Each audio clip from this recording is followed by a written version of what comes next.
इन्होंने world record हासिल किया है लेसिक सर्जरीज में। एक ही दिन में इन्होंने मैक्सिमम लेसिक सर्जरीज की हैं। Who was the most memorable patient for you? Most memorable patient एक पेशेंट थी जिसकी आंख में -30 का नंबर था और उसका नंबर हमने हटाया था। क्या कोई इंसान अंधा हो सकता है? हाँ, इम्पॉसिबल। अंधा कोई नहीं हो सकता। लोग आई ड्रॉप्स खरीद के लेके आते हैं जनरली। मार्केट में कुछ आयुर्वेदिक दवाइयाँ भी आती हैं ओके, एंड उन आयुर्वेदिक दवाइयों में कुछ ऐसी चीज़ें लिखी होती हैं जो मिसलीड कर सकते हैं एक इंसान को। जैसे कभी कभी उन दवाइयों में लिखा होता है कि चश्मे का नंबर हटा देगी, या ये काला मोतिया ठीक कर देगी, या आंख का कैंसर ठीक कर देगी, या अगर नस हमारी सूख गई है उसको ठीक कर देगी। तो ऐसा पॉसिबल नहीं है। ये आजकल आई फ्लू बहुत चल रहा है, तो किसी इंसान ने एक रील बनाई हुई थी कि आंख में सीमेंट डाल लो, चूना डाल लो, उससे आई फ्लू ठीक हो जाएगा। अब आप आंख में चूना डालोगे तो आंख जल के खत्म हो जाएगी ऑब्वियसली। और ये रील इतनी वायरल हो रही है, इतना लोग इसको शेयर कर रहे हैं क्योंकि आजकल आई फ्लू का एक तरह से एपिडेमिक चल रहा है। हाँ, सो ये this is important, honest and unfiltered.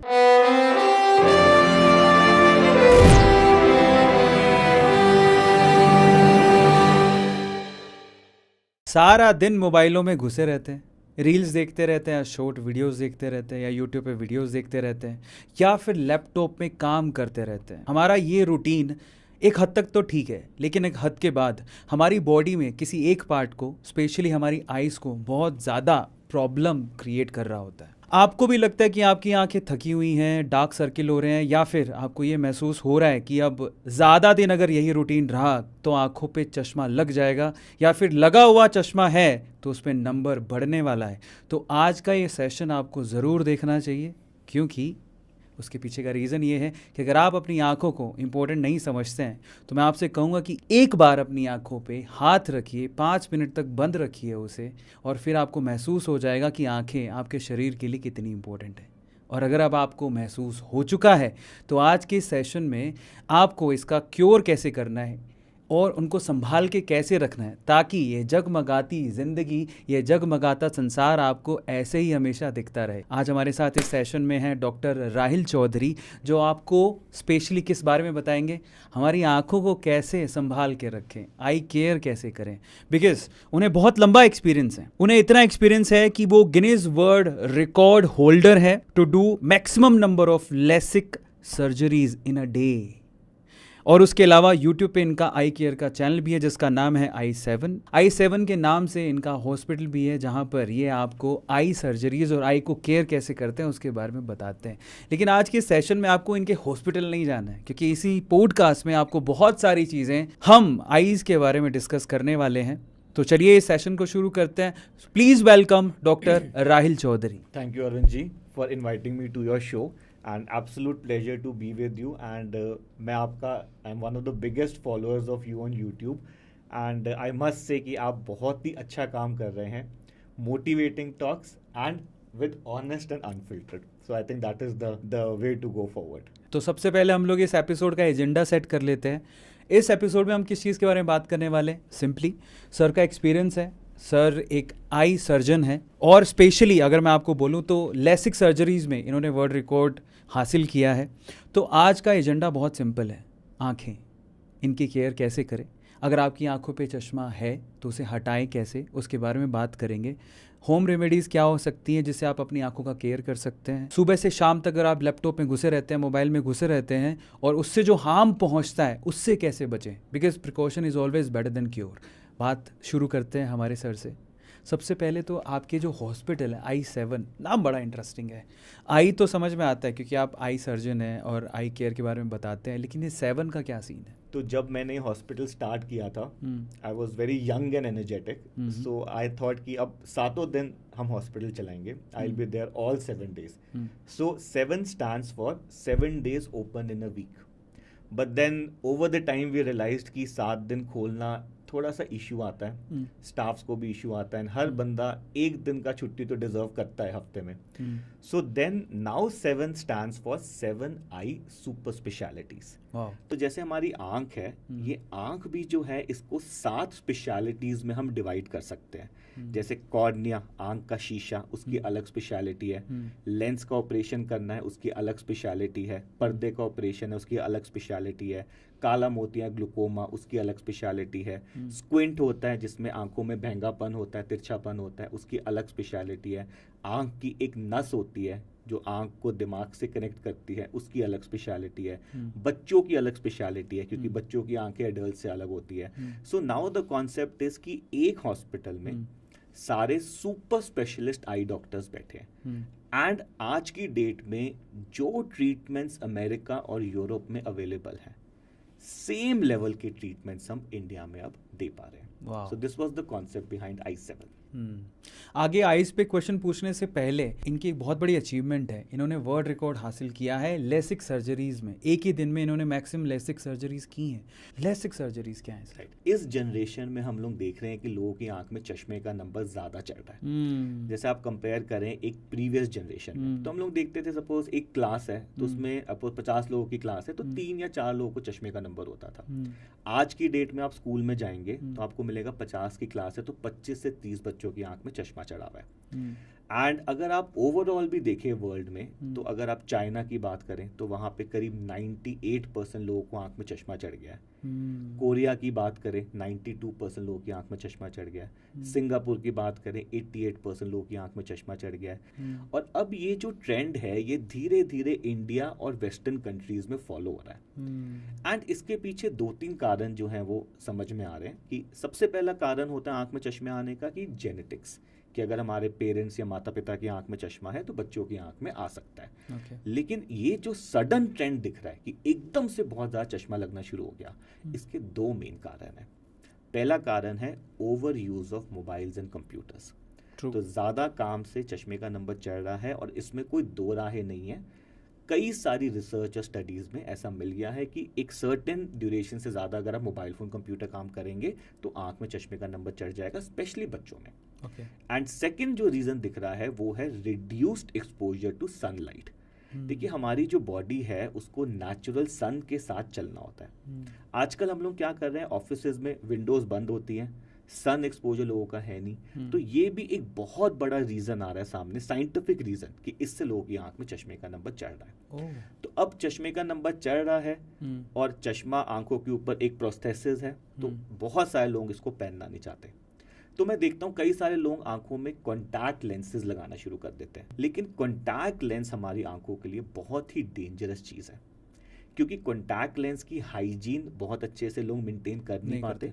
और उसमें अगर किसी तरह का बैक्टीरिया इन्फेक्शन रह गया और आपने अपनी आंखों पे लगा लिया तो आंखों में बहुत मेजर कॉम्प्लिकेशंस, ड्रेडेड कॉम्प्लिकेशंस, आंखों की नज़र भी जा सकती है। और आप देखेंगे जो रेगुलर कॉन्टैक्ट लेंस वियरर्स होते हैं वो कंटिन्यूस कंप्लेन करते हैं कि हमें इरिटेशन रहती है, लाली रहती है, पानी निकलता रहता है, ड्राइनेस रहती है। तो अगर चश्मा पहनने का मन नहीं है तो आजकल बहुत ज़्यादा एडवांस्ड प्रोसीजर्स अवेलेबल है जिससे हम आपका चश्मा पूरी लाइफ के लिए हटा सकते हैं। तो इसमें जो सबसे पॉपुलर टेक्नोलॉजी है उसका नाम है लेसिक। तो जो पहला प्रोसीजर आया था चश्मा हटाने का उसको लेसिक कहते थे। तो लेसिक तो अब घर घर में लोग जानते हैं कि चश्मा हटाना है तो लेजर वाला ऑपरेशन है जिसका नाम है लेसिक। बट लेसिक अब पुराना हो गया, टाइम के साथ टेक्नोलॉजी एडवांस हो गई है। तो लेसिक के बाद एक और लेजर प्रोसीजर आया जिसका नाम है स्माइल, और उसके बाद अब एक और प्रोसीजर आ गया जिसका नाम है कॉन्ट्यूरा विजन। तो जो हमने गिनीज वर्ल्ड रिकॉर्ड बनाया था it was for 250 patients operated for Contoura vision procedure. 250 लोगों को एक ही दिन में कॉन्ट्यूरा सर्जरी से आपने क्योर किया। पहले तो कॉन्ट्यूरा सर्जरी किन को करवानी चाहिए? किसी भी इंसान या कोई भी जो चश्मा नहीं पहनना चाहता, वो इन सब प्रोसीजर्स को ऑप्ट कर सकता है। तो अगर 8 से नीचे है नंबर तो आप इन लेजर वाली टेक्नोलॉजीज का एडवांटेज ले सकते हैं, और अगर 8 नंबर से ऊपर है आपका चश्मे का नंबर तो ICL वाला लेंस वाला ऑपरेशन होगा। अच्छा, अब कोई भी इंसान जो ये सर्जरी या प्रोसीजर करवाना चाहता है उसके लिए 2 सबसे इंपॉर्टेंट चीज़ें हैं जो ध्यान रखनी है। सबसे पहली चीज़ कि आपकी उम्र जो है वो 18 से ऊपर होनी चाहिए। और दूसरी चीज़ कि आपके चश्मे का जो नंबर है वो स्टेबल होना चाहिए, मतलब पिछले 6 महीने में आपका चेंज नहीं होना चाहिए। क्योंकि मान लीजिए नंबर चेंज हो रहा है, इसका मतलब अभी आंख का साइज बढ़ रहा है तो अभी रुक जाओ। तो जब तक वो नंबर स्टेबल नहीं होगा तब तक ये ऑपरेशन नहीं करना। एक बारी ये 2 कंडीशंस फुलफिल हो जाती हैं, फिर आपको हॉस्पिटल में करीब 10-15 तरह के टेस्ट कराने होते हैं। तो उन टेस्टिंग में कुछ काली पुतली की टेस्टिंग होती है, जिसमें काली पुतली की जो थिकनेस है, जो मोटाई है, उसका अच्छा होना बहुत ज़रूरी है, क्योंकि इस ऑपरेशन में हम थोड़ा सा काली पुतली को घिस के मोटाई को कम करते हैं। साथ ही साथ आपकी आंखों का ड्राइनेस का टेस्ट होगा, क्योंकि इस प्रोसीजर में थोड़ा ड्राइनेस भी आएगा। तो अगर आंखों में पहले से ही ड्राइनेस है, फिर हम ये ऑपरेशन नहीं करेंगे। और बहुत सारे टेस्ट होते हैं, आंखों के मैप्स लेना, पर्दे की जांच करना, चश्मे का नंबर अलग तरीके से निकालना। 10-15 तरह के टेस्ट से हम ये डिसाइड करते हैं कि किस में ये ऑपरेशन होना चाहिए और किस में नहीं होना चाहिए। आपकी आंखों में जो चश्मा लगा हो उसका नंबर बेसिकली 8 से कम है, तो इन कॉस्मिक सर्जरीज की तरफ आप जा सकते हो, जैसे कि सर ने नाम लिया। तो बहुत सारे टेस्ट की जब आप बात कर रहे हो तो उसमें आपने कहा कि आपको आंखों की काली पुतली को घिसना भी पड़ता है। ये सुन के काफ़ी लोग डर जाएंगे, तो थोड़ा इसके बारे में आप बताइए कि क्या लिटरली ये अंदर कोई डैमेज वैमेज तो नहीं हो जाए? ये तो मैंने as a layman to understand बोला था। उसको हम लोग अब्लेशन कहते हैं। ओके। तो सर ये जो प्रोसीजर्स होते हैं ना, ये पेशेंट के लिए बहुत ही कंफर्टेबल है। ओके। क्योंकि इन प्रोसीजर्स में कोई दर्द नहीं है, ओके, कोई इंजेक्शन नहीं है, ओके, कोई टांका नहीं है, कोई ब्लेड नहीं है, कोई पट्टी नहीं है, कोई हॉस्पिटलाइजेशन नहीं है। Only laser. It is pure laser. आप एक मशीन के नीचे लेटे हैं, ऊपर लेज़र मशीन है, 10-15 सेकेंड के लिए लेज़र आएगा। अगले दिन जब आप सुबह उठेंगे आपका चश्मा हट चुका होगा। 3-4 दिन का आपको थोड़ा परहेज रखना है कि आंखों में पानी ना जाए, धूल मिट्टी ना जाए, मोबाइल कंप्यूटर थोड़ा सा कम रखना है, और उसके बाद अपनी सारी रूटीन्स शुरू कर सकते हैं। चलिए अब आगे चलते हैं, बट मैं आपसे थोड़ा सा और डीप डाइव करूंगा इस पूरे प्रोसीजर के अंदर। बेसिकली कॉन्ट्यूरा जो सर्जरी है, आपने कहा कि बहुत सेफ है, बट 8 जिसका नंबर 8 से ऊपर है, उसके लिए जिस प्रोसीजर का आपने नाम बताया था उसको थोड़ा डीप डाइव करिए। 8 से नीचे हम लोग कॉन्ट्यूरा से ठीक कर रहे हैं। हाँ। क्योंकि कॉन्ट्यूरा में हम लोग क्या करते हैं, जैसे मैंने आपको बताया, काली पुतली पर अब्लेशन हो रही है। हाँ। तो एक लिमिट है कि हम आंख में कितना अब्लेशन या आंख को कितना घिस सकते हैं। एक सर्टेन लिमिट के बाद आंखों की सेफ्टी कॉम्प्रोमाइज हो जाती है। हाँ। तो 8 के ऊपर जो प्रोसीजर है उसको हम लोग कहते हैं ICL। ICL का मतलब है इम्प्लांटेबल कोलामर लेंस। कुछ लोग इसको इम्प्लांटेबल कॉन्टैक्ट लेंस भी कहते हैं। ओके। तो ये क्या चीज़ है, एक पतला सा लेंस होता है जिसमें आपके चश्मे की पावर है। इसको हम आंख के अंदर एक जगह होती है एंटीरियर चैम्बर, वहां पे हम इसको इम्प्लांट करते हैं परमानेंटली पूरे लाइफ के लिए, 100 साल के लिए। ओके। अच्छा, ये इतना बढ़िया प्रोसीजर है कि ये ऑपरेशन दिखता नहीं है। ओके। आपको महसूस नहीं होता कि आंख में कुछ डला है। ओके। एंड कल को पेशेंट पूछता है कि डॉक्टर साहब देखिए आंख के अंदर लेंस डल गया है। हाँ। अब ऐसा तो नहीं कि पूरी लाइफ मुझे कुछ ध्यान रखना पड़ेगा कि हाथ वाथ नहीं लगाना, ऐसा कुछ तो ऐसा भी कुछ नहीं है। जैसे हमने कॉन्ट्यूरा के बारे में बताया कि 4-5 दिन का परहेज है, सिमिलरली ICL में 4-5 दिन के परहेज के बाद आप नॉर्मल हो जाते हैं। उसके बाद आपका हाथ लग गया, खुजला लिया, मल लिया, रगड़ लिया, मसल लिया, गर्मी सर्दी, बारिश पानी, धूल मिट्टी, घर के काम, बाहर के काम, मोबाइल कंप्यूटर चलाओ 15-20 घंटे, मेकअप लगाओ, क्रिकेट खेलना है, फुटबॉल खेलना है, पानी के अंदर जाओ, अंडर वाटर डाइव करो, स्काई डाइव करो, मतलब जैसे एक नॉर्मल इंसान है, बिल्कुल आपको वैसे ही जीना है। तो फाइनली आपने सर्जरीज के बारे में जाना, अब थोड़े साइड इफेक्ट के बारे में पूछ लेते हैं। हालांकि ये कह रहे हैं काफ़ी सेफ है, बट फिर भी कुछ तो होगा, जानते हैं। तो सर साइड इफेक्ट क्या है, कोई साइड इफेक्ट है? हर ऑपरेशन के या मेडिकल प्रोसीजर के कुछ ना कुछ साइड इफेक्ट तो होगा। ऐसा नहीं हो सकता कि 100% साइड इफेक्ट फ्री है। ट्रू। तो ऑफ कोर्स कॉन्ट्यूरा या लेसिक कराएंगे उसमें भी साइड इफेक्ट्स हैं, और ICL वगैरह कराएंगे उसमें भी साइड इफेक्ट हैं। तो इसमें कुछ शॉर्ट टर्म साइड इफेक्ट्स होते हैं, कुछ लॉन्ग टर्म साइड इफेक्ट्स होते हैं। तो शॉर्ट टर्म मतलब जैसे बंदा सपोज कॉन्ट्यूरा का ऑपरेशन हो रहा है किसी पेशेंट का, तो 3-4 दिन तक उसको थोड़ा आंखों में लाली लग सकती है, थोड़ा चुभन लग सकती है, थोड़ा पानी निकल सकता है, थोड़ी सी लाइट से चौंध लग सकती है। तो ये सब चीज़ें 4-5 दिन में आपकी सेट हो जाती है। 4-5 दिन में हो जाए। हाँ। ओके। कोई साइड इफेक्ट जो थोड़ा सा लंबा चल सकता है उसको हम लोग कहते हैं dry eyes okay and ग्लेयर्स and Hallows. Okay. तो ये सारे जो लेजर प्रोसीजर्स हैं ये आंखों में ड्राइनेस लाएंगे। ड्राइनेस का मतलब आंखों में सूखापन, और इसको ठीक होने में 2 से 3 महीने लगेंगे ही लगेंगे। तो ऑपरेशन के बाद ऑल्दो आप 1 हफ्ते बाद अपना काम सब शुरू कर देते हो, लेकिन मेंटली प्रिपेयर रहना है कि 3 महीने तक ड्रॉप्स डालनी है। कभी कभार ये साइड इफेक्ट्स 3 की जगह 4 या 5 महीने भी चल सकते हैं, भाई इंसान की बॉडी है। ट्रू। कई लोगों में साइड इफेक्ट 1 महीने में खत्म हो जाते हैं, लेकिन कई लोगों में लंबे भी चल सकते हैं। तो हो सकता है आपको ये दवाइयाँ 4, 5 या 6 महीने तक डालनी पड़े, बस उससे ज्यादा प्रॉब्लम इसमें नहीं रहता। तो फाइनली हमने कॉन्ट्यूरा और ICL 2 सर्जिकल नाम सुने सर्जरीज के लिए स्पेसिफिकली। 8 नंबर से कम तो कॉन्ट्यूरा, 8 नंबर से ज़्यादा तो ICL। अब बहुत इंपॉर्टेंट क्वेश्चन पर आते हैं, एक्सपेंसेस पर। ऑब्वियसली बहुत सारे लोग चाहते हैं कि उनका चश्मा हटे, पर एक्सपेंसेस को जानना चाहते हैं। मैं किस लिए जानना चाहता हूँ, उसके पीछे का एक रीज़न है। मैं एक सोसाइटी में रहता था, राजस्थान सूरतगढ़ की बात बता रहा हूँ। तो वहाँ पर एक बाप था जिसके बच्चे की शादी थी, पैसा मुश्किल से ही वो जुगाड़ कर पा रहा था शादी के लिए। अचानक से जब लड़की पसंद आ गई, लड़के वालों ने पसंद कर ली, अचानक से लड़के वालों को पता लगता है कि लड़की के 8 नंबर का चश्मा है, 7-8 नंबर का चश्मा था उस लड़की के। तो वो ऑकवर्ड था, क्योंकि उस टाइम पे चश्मा जो लगा रखा था वो भारी था। तो उन्होंने डिमांड की, भी इसका चश्मा हटवा दो। अब बाप क्या करे, उसको तो करना पड़ेगा। तो सडनली उसने पता किया कि कहाँ सर्जरी हो सकती है आँखों की। 1.5-2 लाख रुपए उसने लगाए, बच्ची का चश्मा हटवाया, बड़ी मुश्किल से पैसे उसने अरेंज करे। तो ये जो आई सर्जरीज होती हैं बेसिकली महंगी होती हैं। बट आपसे मैं जानना चाहूँगा, और ये बात बहुत पुरानी है, और ये बात मैं काफ़ी पहले की, बहुत 10 साल पहले की बात कर रहा हूँ, बट आज के टाइम पे कॉन्टूरा सर्जरी या फिर ICL के लिए कितना पैसा किसी को ढीला करना पड़ेगा अपनी जेब से? राइट, एक्सपेंसेस एक बहुत बड़ा रोल प्ले करता है।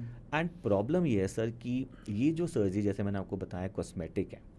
तो क्या होता है कि हमारे कंट्री में जो गवर्नमेंट पैनल्स हैं, जैसे CGHS वगैरह हो गया, हर स्टेट के अपने पैनल्स होते हैं, या आपके कुछ आयुष्मान भारत की स्कीम्स होती हैं, या कुछ इंश्योरेंसेस वगैरह होती हैं। तो यूजुअली ये सब लोग ये जो कॉस्मेटिक प्रोसीजर है इनको कवर नहीं करते।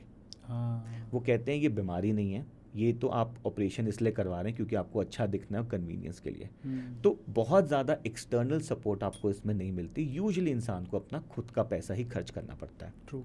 तो ऐसे में कुछ इंश्योरेंसेस आपको दे देती हैं कि अगर आपके चश्मे का नंबर सपोज हाई है, 8-9 से ऊपर है, तो कुछ इंश्योरेंसेस आपको कवर दे देती हैं, और वो भी 100% कवर नहीं होता, 50% वगैरह कवर दे दिया। एंड कुछ हॉस्पिटल्स आपको EMI की फैसिलिटी देते हैं कि आप ब्रेक करके अपना पेमेंट कर सकते हो।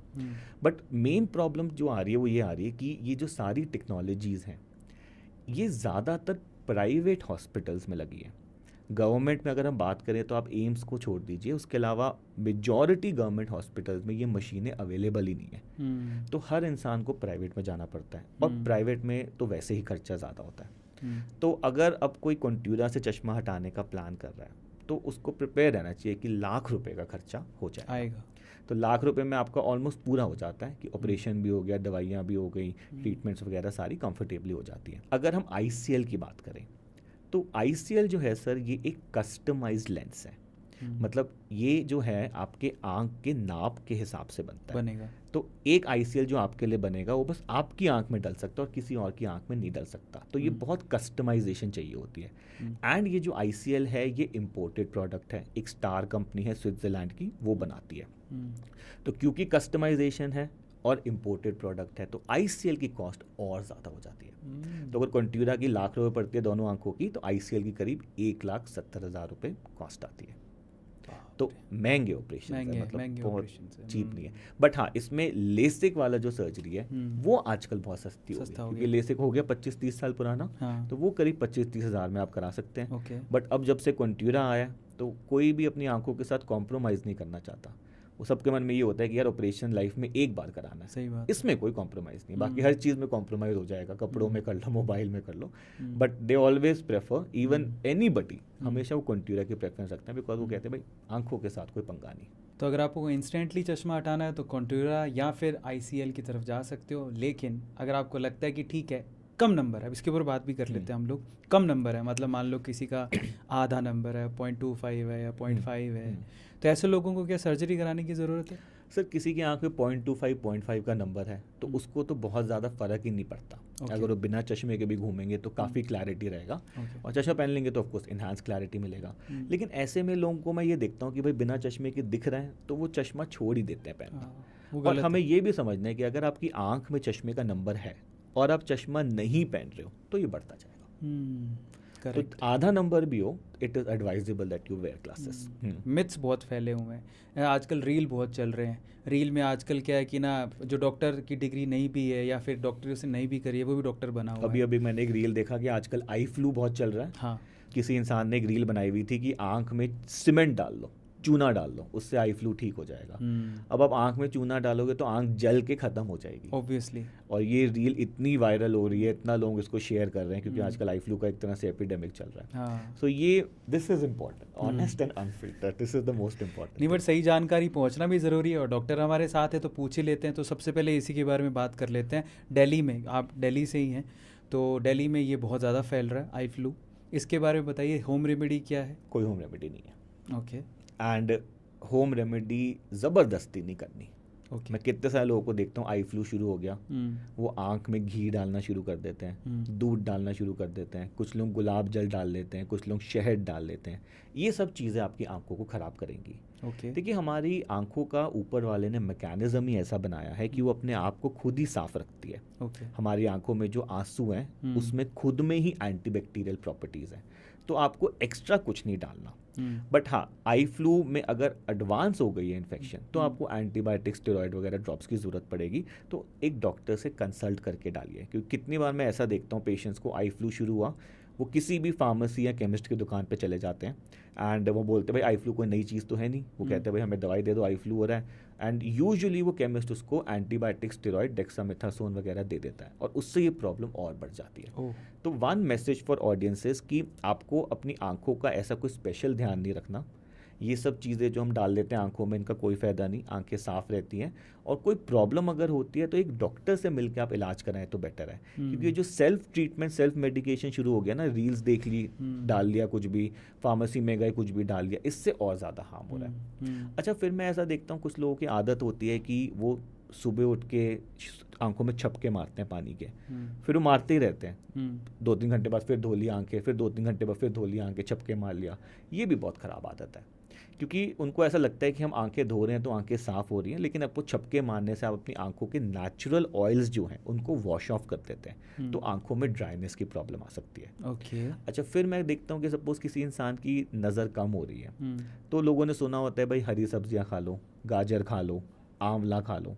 देखिए, ये सब जो वेजिटेबल्स हैं ये ऑफ कोर्स विटामिन, मिनरल्स में बहुत रिच हैं, ओवरऑल आपकी बॉडी के लिए बहुत हेल्दी हैं, लेकिन आंखों की नज़र कम होने के 1000 कारण हैं। सही बात है। तो वो चेक होना ज़रूरी है। हो सकता है किसी इंसान का पर्दा उखड़ गया हो सकता है आंख में मोतियाबिंद आ रहा हो सकता है पुतली में कुछ गड़बड़ी आ गई हो, तो ये सब चीज़ें हरी सब्जियों से ठीक नहीं होगी। इसके लिए आपको प्रॉपर ट्रीटमेंट लेना पड़ेगा। एंड आजकल डॉक्टर की अवेलेबिलिटी इतनी डिफिकल्ट नहीं है। हमारी कंट्री में तो मेडिकल सिस्टम बहुत ही अच्छा है कि आंखों की प्रॉब्लम है तो आप आंखों के डॉक्टर से मिल सकते हो।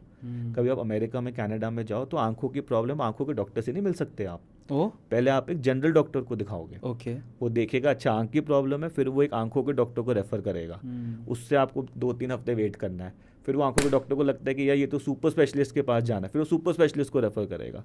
तो इतनी बड़ी चेन इंडिया में नहीं है। इंडिया में प्रॉब्लम है इमीडिएटली दिखाओ, ऑनलाइन कंसल्ट करो।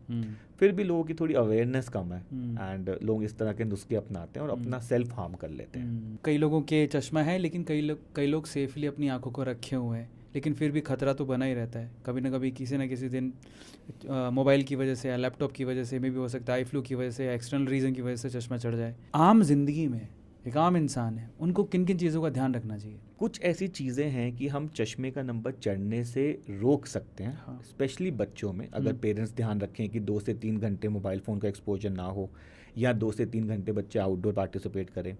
अच्छा, अब हमारे पास कुछ ऐसी भी चीज़ें आ गई कि अगर चश्मे का नंबर चढ़ गया तो उसको हम बढ़ने से भी रोक सकते हैं। ओके। तो मान लीजिए किसी का चश्मे का नंबर 5 पहुंचना था, तो उसको हम 2 या 2.5 पे रोका जा सकता है।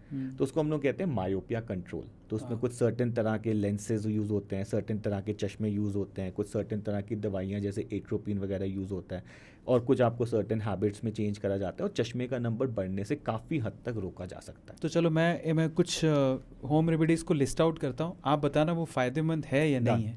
एक तो लोग सुरमा डालते हैं, थोड़ा सुरमा डालते तो एकदम ठंडा हो जाता है। नहीं डालना, और बच्चों की आंख में तो बिल्कुल ही नहीं डालना, और नवजात शिशु की आंख में तो कतई नहीं डालना। वो तो आंख में इन्फेक्शन कर देता है। ओके। तो पर सुरमा डालने से आंखें ठंडी होती हैं, जिससे आंसू से निकलने वाला कचरा बाहर निकल जाता है। ये एक मिथ है। सुरमा डालने से कोई एडेड एडवांटेज नहीं होता। ठीक है। दूसरा होम रेमेडी की तरफ चलते हैं। लोग आई ड्रॉप्स खरीद के लेके आते हैं। जनरली मैंने देखा जो लैपटॉप मोबाइल यूज़ करते हैं वो शगुफा करते हैं, पूरे दिन तो देखते रहेंगे, फिर उसके बाद उनको आई ड्रॉप चाहिए, रात में 2 ड्रॉप डाल के फिर वो सोते हैं। Is it good? Eye drops में भी हमारे पास एक तो मॉडर्न मेडिसिन की आई ड्रॉप्स हैं जिसमें हमें पता है कि भाई कौन सी दवाई है, उसका साइड इफ़ेक्ट क्या होगा, उसके लॉन्ग टर्म इफ़ेक्ट्स क्या होंगे। बट अब मैं देख रहा हूँ मार्केट में कुछ आयुर्वेदिक दवाइयाँ भी आती हैं। ओके। एंड उन आयुर्वेदिक दवाइयों में कुछ ऐसी चीज़ें लिखी होती हैं जो मिसलीड कर सकते हैं एक इंसान को। जैसे कभी कभी उन दवाइयों में लिखा होता है कि चश्मे का नंबर हटा देगी, या ये काला मोतिया ठीक कर देगी, या आंख का कैंसर ठीक कर देगी, या अगर नस हमारी सूख गई है उसको ठीक कर देगी। तो ऐसा पॉसिबल नहीं है। तो जनरल यूज़ के लिए सपोज आप मोबाइल कंप्यूटर काम कर रहे हैं और अब ज़्यादा देर तक मोबाइल कंप्यूटर काम करेंगे तो हमारी आंखें ब्लिंक कम करती हैं और आंखों में सूखापन आ जाता है, जिससे लोगों को इरिटेशन होती है। तो एक बेसिक लुब्रिकेटिंग ड्रॉप जैसे रिफ्रेश टीयर्स करके आती है, टीजी करके आती है, सिस्टेन अल्ट्रा करके आती है, इसको आप दिन में 3-4 बार यूज़ करके कंफर्टेबल हो सकते हैं। फिर हम ऐसा सजेशन देते हैं कि अगर आपका लॉन्ग टर्म मोबाइल फ़ोन पे काम है, कंप्यूटर पे काम है, तो आपको एक 20-20-20 एक्सरसाइज को फॉलो करना चाहिए। उसमें हम कहते हैं कि हर 20 मिनट बाद 20 सेकंड का ब्रेक ले लो, 20 फुट दूर देखो और आंखों को 4-5 बार थोड़ा झपक लो, थोड़ा मन करे तो ड्रॉप डाल लो। तो उससे आंखें थोड़ा फ्रेश हो गई, लुब्रिकेट हो गई, आंखें ज़्यादा देर टायर्ड नहीं हो रही और अपने काम को अपना दोबारा स्टार्ट कर सकते हो। अच्छा, कुछ लोगों को सर मैं ऐसा देखता हूँ कि वो लोग आंखों के सामने एक और 0 नंबर का चश्मा पहन लेते हैं। हाँ, आजकल आपने देखा होगा। हाँ, ये मेरा अगला सवाल था। तो इसमें आजकल एक ब्लू लाइट फिल्टर बहुत पॉपुलर हो रहा है। देखिए, ब्लू लाइट फिल्टर चश्मे का कोई साइंटिफिक एडवांटेज नहीं मिला। बहुत सारी रिसर्चेस हुई, ऐसा नहीं एक रिसर्च हुई, एंड सब में ये मिला कि ब्लू लाइट फिल्टर का कोई एडेड एडवांटेज नहीं है। Rather as doctors we feel कि ऐसे एडिशनल फिल्टर्स आंख को या बॉडी को हार्म करते हैं। क्या होता है सर, हमारा जो एक सिस्टम होता है बॉडी का कि एक स्लीप वेक साइकिल होता है, हमें एक सर्टेन टाइम पे नींद आती है, सर्टेन टाइम पे हम उठ जाते हैं, और ये जो स्लीप वेक साइकिल है ये ब्लू लाइट कंट्रोल करती है। तो जब ब्लू लाइट ज़्यादा होगी तो हमारी नींद खुल जाती है, और जब ब्लू लाइट कम हो गई, जब सन सेट हो गया, तो हमें नींद आनी शुरू होती है। तो एक मेलाटोनिन करके हार्मोन होता है जो कंट्रोल करता है ब्लू लाइट से। तो हम आजकल क्या देख रहे हैं कि जब ये लोग ब्लू लाइट फिल्टर के चश्मे पहन लेते हैं, तो आप बेसिकली मोबाइल फ़ोन का कट करना चाह रहे थे, लेकिन आपने वैसे भी पहना हुआ है चश्मा, तो आप इन्वायरमेंट की ब्लू लाइट कट कर रहे हो। ओके। तो उससे स्लीप वेक साइकिल लोगों का डिस्टर्ब हो रहा है। तो हम ऐसा देखते हैं कि रात को लेट नींद आ रही है, या नींद ठीक से पूरी नहीं होती, सुबह उठते हैं तो फ्रेश नहीं है, मतलब एनर्जी नहीं है, पूरे दिन लिथार्जिक है। तो इस एडेड फिल्टर का कोई रिक्वायरमेंट नहीं है। एंटी ग्लेयर चश्मा जो पहनते हैं 0 नंबर का, उसका रोल है, क्योंकि कुछ लोगों की स्क्रीन्स जो होती हैं उसमें ग्लेयर होती है, शाइन मारती है, तो उससे ज़्यादातर शाइन आएगी तो आपको मोबाइल फ़ोन कंप्यूटर में काम करने में प्रॉब्लम आएगा, हेडेक्स आई एक्स बनेंगे। तो आई जो एंटी ग्लेयर चश्मा है उसका तो साइंटिफिक रोल है, ब्लू लाइट का बहुत ज़्यादा नहीं है। डॉक्टर साहब, एक और चीज़ बताइए आप, चलो ये तो हमारी मजबूरियाँ हो गई कि चलो चश्मा लगाया तो जो हटवा लेते हैं, सरकारी नौकरी करनी है, शादी होने वाली है, लेकिन कई लोग शौकिया तौर पे भी आते हैं कि आपके पास जैसे बोटॉक्स के लिए सर्जरी कराना है, सच उसके बारे में बताइए। देखिए, चश्मा हटाने का प्रोसीजर तो बेनली कॉस्मेटिक ही है। हाँ। तो जैसे मैं डिस्कस करा, 50% लोग हैं जिनको मेडिकल पर्पजेज या शादी के लिए होता है, 50% लोग होते हैं जो शौक के लिए हटवाते हैं, जैसे पहनने का मन नहीं है, रोज़ रोज़ की हैसल है। एंड बोटॉक्स ट्रीटमेंट बहुत पॉपुलर है, but I doctors mainly I Botox को यूज़ करते हैं। Okay. तो जो हम लोग देखते हैं बोटॉक्स ज़्यादा पॉपुलर है कि भाई फाइन लाइंस को हटा सकते हो, फेस थोड़ा फिलर कर सकते हो, लिप्स में फिलिंग वगैरह हो सकती है, वो mainly plastic surgeon and dermatologist की फील्ड होती है। आई में बोटॉक्स थोड़ा फुलर अपीयरेंस देने के लिए, या किसी की आंख में कुछ ऐसी प्रॉब्लम है कि मसल स्पाजम में है, उसका स्पाजम हटाने के लिए हम लोग बोटॉक्स का यूज़ करते हैं। राइल सर, आगे बढ़ते हैं। जैसे कि आपने कहा कि इंडिया का जो हमारा मेडिकल सिस्टम है, हमारा हॉस्पिटल सिस्टम है, काफ़ी अच्छा है, हमें ऐसे चक्कर नहीं काटने पड़ते कि पहले इस सर्जन को दिखाओ या इस डॉक्टर को दिखाओ, जनरल डॉक्टर देखेगा, फिर उसके बाद आई सर्जन के पास जाना है आपको। लेकिन फिर भी जैसे मैं आंकड़े देख रहा था और हम लोग डिस्कस भी कर रहे थे, आपने जैसे बताया कि इंडिया को ब्लाइंड कैपिटल भी कहा जाता है, यहाँ सबसे ज़्यादा आपको बेसिकली ब्लाइंड पीपल मिलेंगे। Yes. तो इस आंकड़े के बारे में आप क्या? Unfortunately sir, that is the sad reality of a country. Okay. And इसका जो मेन कारण है वो ये है कि हमारे देश में डॉक्टर्स की बहुत कमी है। तो हम सारी पॉपुलेशन को केटर करने के लिए, सपोज आंखों की फील्ड की बात करें तो हमें करीब 1.5 लाख आंखों के डॉक्टर्स चाहिए, एंड टोटल डॉक्टर्स हमारे देश में करीब 26,000 है, 26-27,000। तो ये जो डेफिशिएंसी है, इससे बैकलॉग बहुत बढ़ता जा रहा है। एंड ये जो ब्लाइंड कैपिटल हम बन गए हैं, ये एक ऐसी बीमारी की वजह से बने जिसको हम लोग कहते हैं कैटरैक्ट या मोतियाबिंद। इस बीमारी में क्या होता है, और ये हर इंसान को होनी है, उम्र के साथ आने वाली प्रॉब्लम है। जैसे उम्र के साथ हम सबके बाल सफ़ेद हो जाते हैं, वैसे उम्र के साथ हम सबकी आंखों के अंदर एक लेंस होता है, वो भी बढ़ती उम्र के साथ सफ़ेद हो जाएगा, जिसकी वजह से नज़र हमारी डाउन हो जाती है। और इसको केवल एक छोटे से 10 मिनट के ऑपरेशन से ठीक करा जा सकता है। बट क्योंकि इंफ्रास्ट्रक्चर की कमी है across the length and breadth of country and doctors की कमी है, तो बहुत बड़ा बैकलॉग बन गया है इन सब पेशेंट्स का। तो दिस इज़ द रीज़न कि हम ब्लाइंड कैपिटल बन गए हैं। एंड अगर हम वेस्टर्न कंट्रीज़ की बात करें तो वहाँ पे ब्लाइंडनेस का कारण होता है डायबिटिक रेटिनोपैथी, मतलब शुगर की वजह से पर्दे में खराबी आ गई, नज़र डाउन हो गई। बट हमारी कंट्री में वो कैटरैक्ट है, और कैटरैक्ट का इलाज करा जा सकता है, प्रिवेंटेबल डिजीज़ है 10 मिनट के ऑपरेशन से। बट हाँ, थोड़ा सा हमारा नंबर ऑफ डॉक्टर्स की बहुत कमी है। अच्छा, एक और चीज़ मेरे दिमाग में आ रही थी, पुराने टाइम पे हमारे जो दादा परदादा थे उनको तो ये सब प्रॉब्लम ज़्यादा होती नहीं थी।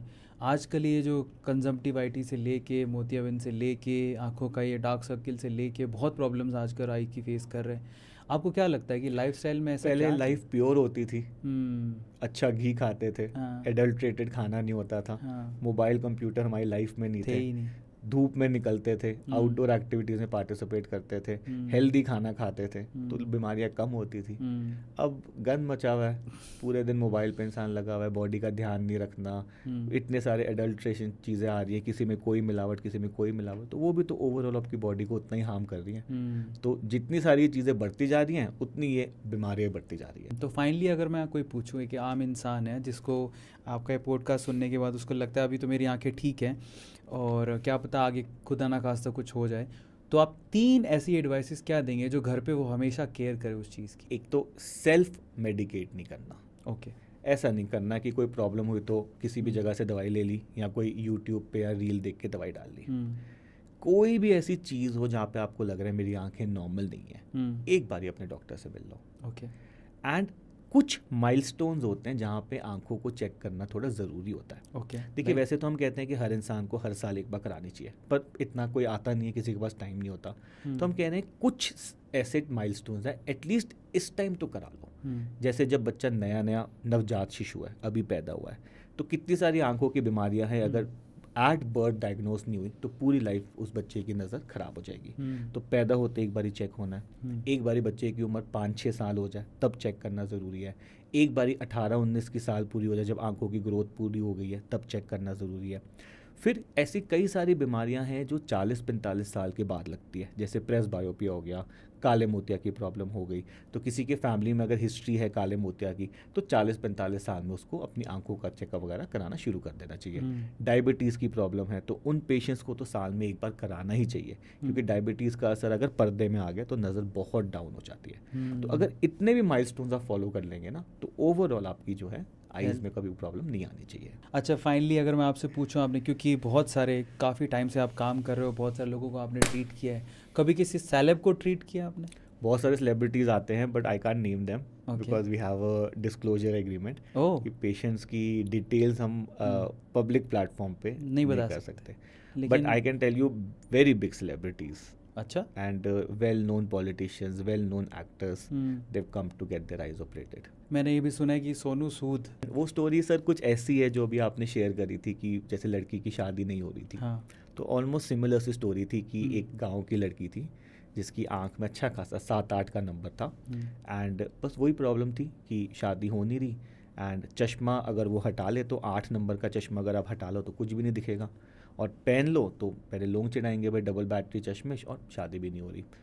एंड क्योंकि वो बहुत इतना फाइनेंशियली वेल ऑफ नहीं थी कि 1 लाख की सर्जरी अफोर्ड कर ले, तो उसने सोनू सूद जी को कॉन्टैक्ट करा, and Sonu Sood ji was kind and gracious enough कि उनकी टीम ने हमें कॉन्टैक्ट करा, and we said why not, एक सोशल कॉज के लिए करके देखते हैं। And so we invited that girl to our hospital, फिर हमने उसका फ्री में ऑपरेशन करा, फिर उसकी शादी भी हो गई, कभी कभार हमसे मिलने भी आते with her husband, and she is happy. So these kind of stories we see every day. देखिए, अब डॉक्टर साहब, जैसे अब अभी हम बात कर रहे थे कि सेलिब्रिटी, कितने सेलिब्रिटीज़ को आपने ट्रीट करा, आपने कहा कि ये डिस्क्लोज तो नहीं कर सकते, पर सोनू सर का आपने केस बताया। ऐसी जो केस है उसमें मैं जानना चाहता हूँ कि साल भर में ऑब्वियसली देखो पैसा कमाना बुरी बात नहीं है, पैसा हर कोई कमाता है, और कहीं ना कहीं प्राइम रीज़न भी होता है, इसके लिए कोई डिनाई नहीं कर सकता, ये बिटर ट्रुथ है ना। पर हम भी, आप भी, मैं भी। अरविंद बट जी, मैं आपसे कहता हूँ एक चीज़, मेरा जो सवाल था कि पूरे साल भर जो हम ट्रीट करते हैं, आप एक दिन में 40 ट्रीटमेंट करते हैं तो ओबियसली साल भर में बहुत सारे ट्रीटमेंट हो जाते होंगे। मेरा सिर्फ इतना सवाल है कि उसमें से कितने ट्रीटमेंट है, और बहुत ज़रूरी भी है, कितने ट्रीटमेंट वो फ्री ऑफ कॉस्ट होते हैं जिसमें आप एक सेवा भाव से करते हैं? I think probably 20 to 30 per year. वाह। सर एक्चुअली ना क्या हो जाता है, we want to help people. भाई हम भी चाहते हैं कि सपोज़ कोई किसी ट्रीटमेंट के लिए आना चाहता है तो ठीक है, फाइनेंशियल बर्डन कम से कम आए। सो बट क्या होता है, ये जो मशीनें हैं ये बहुत एक्सपेंसिव है। ट्रू। तो इनकी कॉस्ट जो है वो करोर्स में जाती है। ट्रू। प्लस इस तरह का सेटअप चलाना कि चेकअप्स करने हैं, आपको प्रोफेशनल्स को रखना है जिनको पता हो कैसे चेक करना है हर चीज़, उसकी भी एक एडेड कॉस्ट है। हॉस्पिटल की कॉस्ट है, स्टाफ की कॉस्ट है, हॉस्पिटल के अपने एक्सपेंसेस हैं, मशीन्स के मेंटेनेंस के एक्सपेंसेस हैं। तो हम चाह के भी इसकी कॉस्ट बहुत ज़्यादा कम नहीं कर सकते। बहुत ज़्यादा कम कर दिया तो hospital would be in a loss. तो लॉस में तो काम नहीं हो सकता ना, मतलब कोई भी बंदा काम करेगा तो ठीक है, एक अपनी भावना है, सेवा की भावना है, वी आर डॉक्टर्स। ऐसे इन्वायरमेंट में हम लोग निकले हैं कि जहाँ पे we want to help people.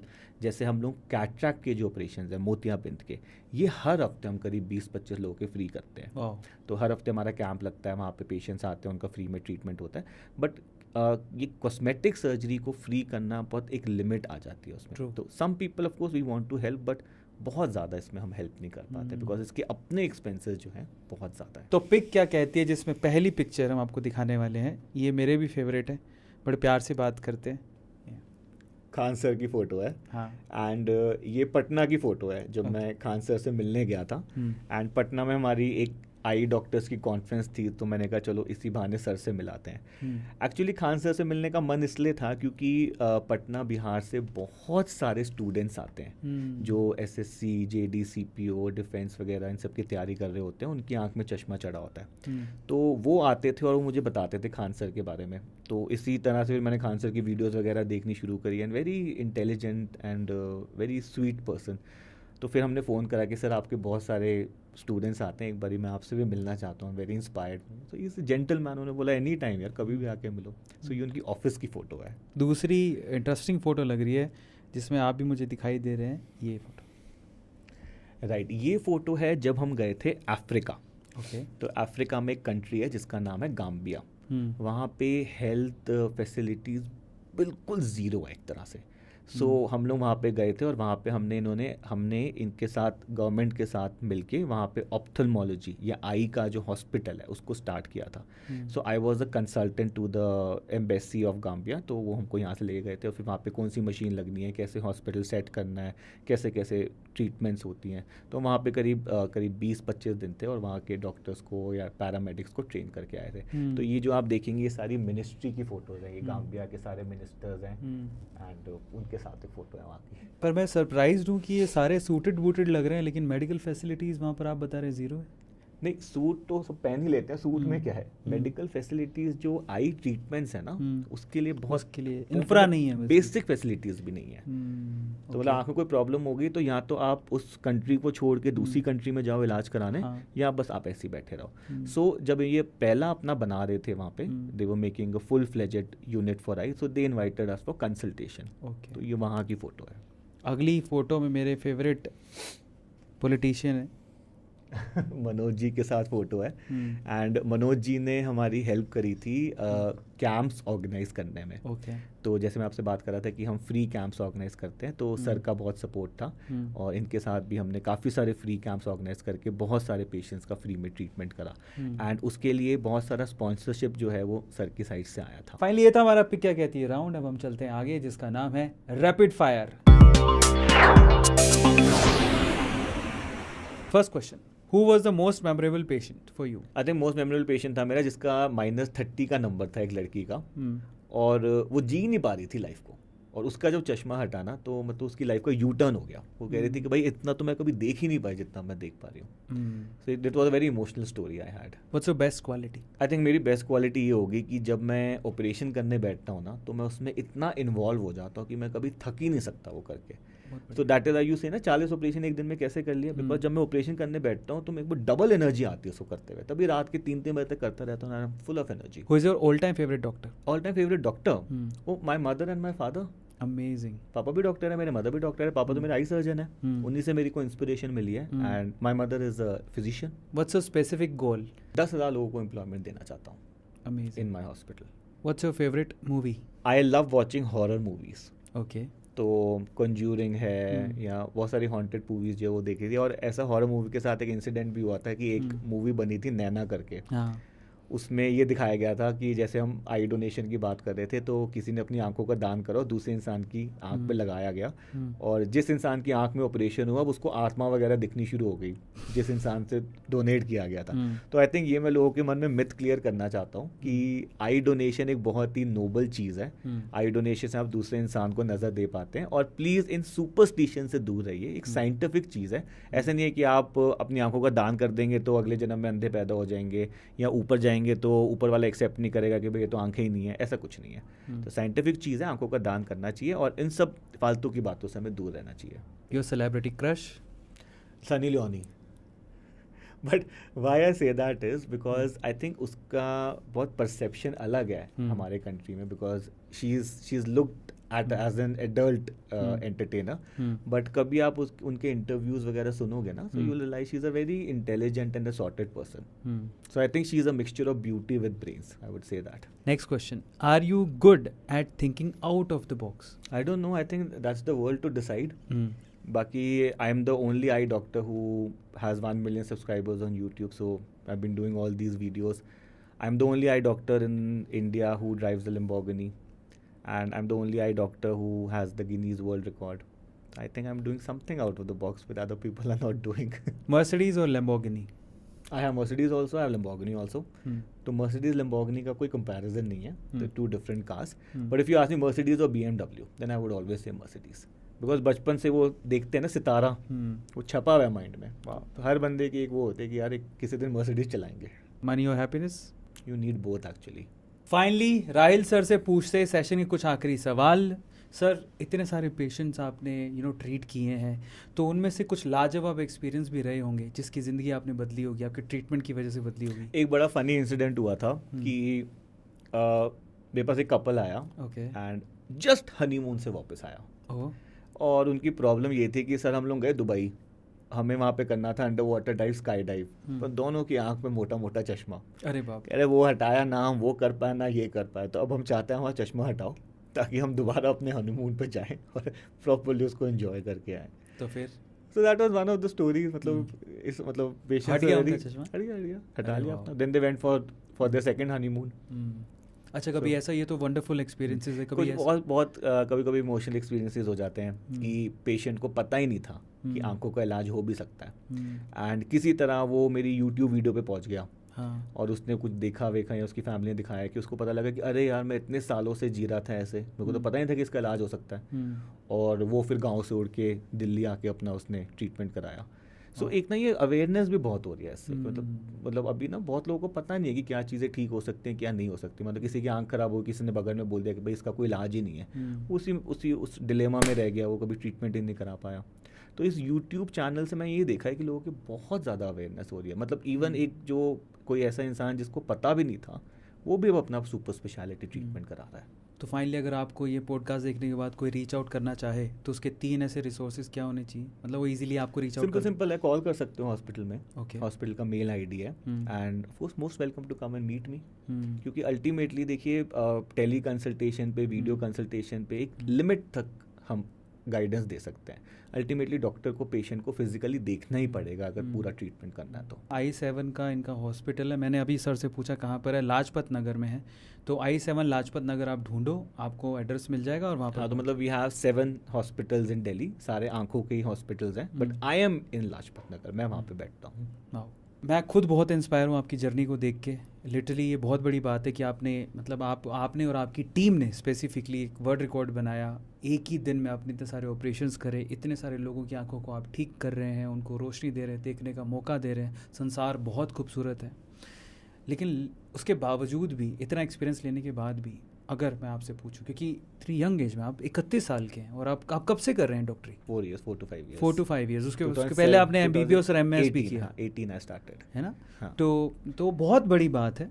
आपका इतना लंबा एक्सपीरियंस में ऐसी कोई 3 एडवाइसेस, क्योंकि आजकल का यूथ मैंने देखा है कि इतना सीरियस नहीं लेता अपने अपने करियर को, और आपने इतना अपने करियर को सीरियसली भी लिया, इतना नाम भी कमाया और अब इतना पैसा भी और इतना फेम भी कमाया आपने। सो 3 ऐसी एडवाइसेस जो आप देना चाहो आज के यूथ को। आई थिंक आज का यूथ ना थोड़ा सा डिलेमा में है। हाँ। एंड बहुत ज़्यादा लोग मेडिसिन की फील्ड की टुवर्ड्स नहीं जा रहे हैं। स्पेशली वो लोग आजकल देखते हैं कि डॉक्टर्स पे वायलेंस हो रहा है, पेशेंट्स थोड़ा सा हॉस्पिटल को तोड़ वोड़ दिया, इस तरह की चीज़ें काफ़ी सुनने में आती हैं। सो लोगों को थोड़ा सा इस प्रोफेशन से डर लगता है। But I think I want to tell all the audiences कि डॉक्टर से ज़्यादा फुलफिलिंग प्रोफेशन इस दुनिया में कोई नहीं है।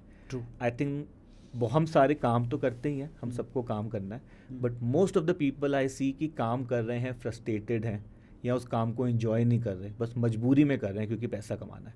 बट आई थिंक जब आप एक एज अ डॉक्टर किसी का इलाज करते हो और वो पेशेंट ठीक हो जाता है, तो उस पेशेंट से ज़्यादा डॉक्टर को खुशी मिलती है। So it's a very satisfying and fulfilling profession. मतलब जब मैं रात को सोता हूँ तो I sleep like a happy person कि I made somebody's difference in somebody's life. And एक और मैं चीज़ आपको बताना चाहूँगा आपके चैनल के माध्यम से कि देखिए, हमारी आँख में, हमारे देश में ऐसे बहुत सारे पेशेंट्स हैं जो दोबारा देख सकते हैं अगर कोई अपनी आँखों का दान करते। तो आई डोनेशन जो चीज़ होती है, हम जब हमारी मृत्यु हो जाती है तो हमारे शरीर का कोई रोल नहीं है, हमें उसको यहाँ दफना देना है या जला देना है। तो अगर हम अपनी आँखों का दान करते हैं और उससे कोई और इंसान दोबारा देख पाए, तो आई थिंक इससे बड़ा पुण्य का काम और कुछ नहीं हो सकता। तो मैं बहुत ज़्यादा एफर्ट डालता हूँ इस पर, मैं इधर उधर लोगों को मिलता हूँ, अवेयर करता हूँ, कैंप्स लग रहे हैं, टॉक्स हो रही हैं कि I think we all should pledge to donate. आँखों का दान कर दो, और आप एक इंसान आँखों का दान करेगा ना, 2 लोग दोबारा देख पाएंगे। तो वो आई थिंक थोड़ा सा लोगों को करना चाहिए। क्या बात है।